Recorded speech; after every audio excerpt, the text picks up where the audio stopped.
ndashaka kubabwira ngo kuzamuka kw'itorero ntago biza bimpanuka. Personne ne sera enlevé par hasard. nta numwe uzazamuka kuri tombora. There is no chance in this matter. nta mahirwe, nta mukino w'amahirwe uri muri ibi. Vous comprenez? Ntabwo haiko bahati. ntabwo ari amahirwe. Mimi nakwenda mtihani, ngiye gukora ikizamini, kwa bahati nitapita. akubwa amahirwe ndatsinda. Hapa hakuna bahati. Hano nta mahirwe ahari. You have to prepare yourself. Ugomba kuba witeguye. Ni wowe. Aha ni ijambo y'Imana rivuga ngo umwana azikorera ibye n'ababyeyi bikorere ibyabo. Umugabo wikorere ibye n'umugore ikorere ibye. Nta muntu numwe, kila mtu na mzigo wake. Buri wese azikorera umutwaro we. Niyo ubone Satani ukuntu yahumanije abantu mu mitekerezo byabo.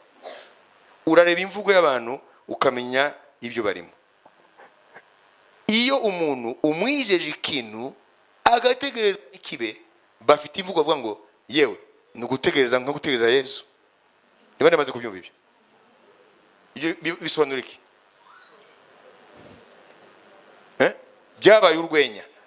Yewe ngo biriya bintu ngo biriya iriya modoka yakubwiye ngo azaguha ngo nugutegereza Yesu.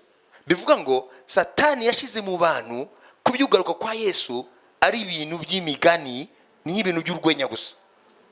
Na niyo mpamvu nuko twigisha ibi abantu baragenda bagisubira mu buzima nkuko nta na kimwe bigeze bumva. Kuri kubibaza ko izamuka gitorero ritazaba. Kuri kubibaza ko Yesu atazagaruka himself nkuko yaje. Hari amadayimoni hano mu kirere afunga ubwenge bw'abantu.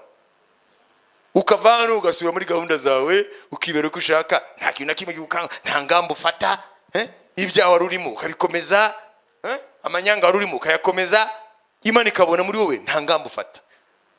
Ibyo gutuma dufata ingamba. Ingamba ziganisha kubaha Imana. Ingamba ziganisha gushaka Imana. Haleluya. Ingamba iganisha gucunguza uburyo umwete. Amen. Na ubundi tutataagaza umwanya wacu. Wabyibise? Kuko abantu benshi bapfuye badafite amahirwe ufite. Uwabagarura uyu munsi bafata ingamba zikarisha. Wowe rero ntabwo urapfa, uracyari mu mubiri, uracyari munsi y'ubuntu bw'Imana, fata ingamba. Niyo mpamvu je me répète, nongeye gusubiramo. Ntihagire umuntu n'umwe ikintu na kimwe cyatuma umwami azakuroporosha ko yari yaguhaye amahirwe ariko ntiyigeze uyafata. Muraza abantu bafite indwara cyane cyane muri Afrika yo kwanduzanya, ugasanga abantu bafite personality ni baki. Abantu bagendera mu bigare. Babyumvise? Aho benshi bashira niho nabo bashira. Ntuzabe muri abo. Kuko Imana nikangwa n'ubwinshi bw'abantu.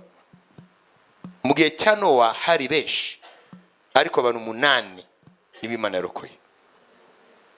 Nta majority ikora imbere y'Imana. Wabyumvise? Ube muri identité yawe. Ntugende ufata gusa ngo abantu ngo bameze gutyo. Mwibigezweho ngo nibi. Ibyo birakobeshya. Ubukristo bwarabaye ibintu byo gukinisha. N'abantu batakijijwe bose ngo bari Kristo. Abantu baragenda hariya n'abasinzi n'abasambanyi n'abajura bari mu macakubiri y'amoko n'ibindi na Bibiliya ngo gensengera ngo hana. Ibyo ntabwo ari by'Imana yaguhamagariye. Be holy every day. Ezwa buri munsi.